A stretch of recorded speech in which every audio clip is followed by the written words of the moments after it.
In Middle-earth, long ago, the rings of power were forged. 3 rings were given to the elf kings, to preserve wisdom and guard the passage of time. 7 were given to the dwarf lords, for wealth and splendor. 9 were given to the kings of men, for long life and power. But none knew what was wrought in secret. In the land of Mordor, in the fires of Mount Doom, the Dark Lord Sauron forged one more ring in secret. The One Ring. A ring that carried his power and his hatred. It was made to control all the others. Yet elves and men united and defeated Sauron. The ring was cut from his hand, but it was not destroyed.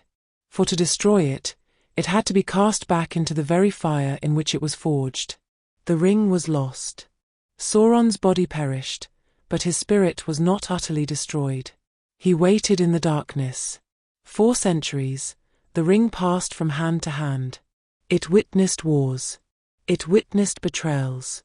And at last, it came to the land of a small and overlooked people, the Shire, where the hobbits lived.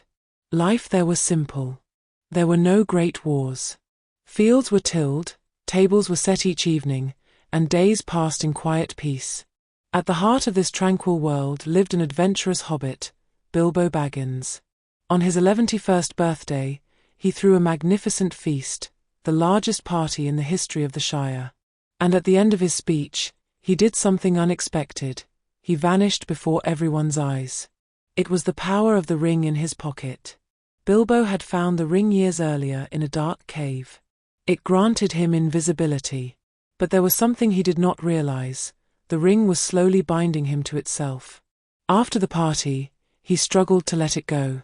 He felt it almost as if it were alive. At last, at the insistence of the wizard Gandalf, he left the ring to his nephew, Frodo Baggins, and departed from the Shire. At first, everything seemed normal. For Frodo, the ring was merely a keepsake from his uncle. But Gandalf had grown suspicious. He conducted long researches. He examined ancient writings. He tested it in fire. When the truth was revealed, everything changed. It was the One Ring. Sauron was gathering his strength once more. His shadow was rising in Mordor.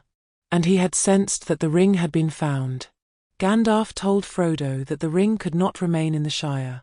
4 Sauron's most feared servants, the Nazgul, the Black Riders, had begun to hunt for it. Thus Frodo's peaceful and quiet life came to an end. He took with him his most loyal friend, Samwise Gamgee. At first, the journey seemed like a small secret. But soon Merry Brandybuck and Pippin learned the truth and joined them. On the day they left the Shire, the world seemed changed. The wind blew harsher, and the shadows stretched longer. The Black Riders were near. They hid among the fields. They held their breath beneath the roots of trees. The black-cloaked figures rode slowly on their horses, sniffing for the ring. Their very presence was enough to chill the air. They traveled through forests. When night fell, the fear deepened. Frodo felt the weight of the ring in his pocket. It whispered to him, urging him to touch it, to put it on. When they reached the town of Bree, they met a mysterious stranger in the corner of an inn, Aragorn. He was known as Strider. At first glance, he did not inspire trust. Yet he was the heir to an ancient line. With a message from Gandalf, he agreed to guide the hobbits. But danger did not leave them. On the hill of Weathertop, the Black Riders attacked. Frodo put on the ring and became invisible. But it did not save him. The leader of the Nazgul stabbed him with a cursed blade. The wound was no ordinary one. It began to draw Frodo into the shadow world. Time was running out. Aragorn fought to keep Frodo alive. Their only hope was to reach the elven realm of Rivendell. Along the way, Frodo's consciousness faded in and out.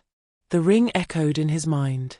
At the last moment, an elf warrior appeared and placed Frodo upon his horse, racing toward the river.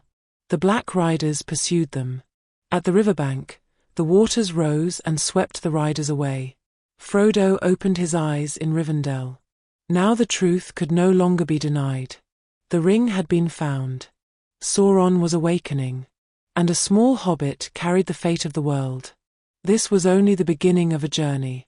Darkness was growing, while hope began to bloom within a small fellowship of friends. The fellowship had not yet been formed, but the darkness had already awakened. And in the next chapter, Middle-earth will choose its fate.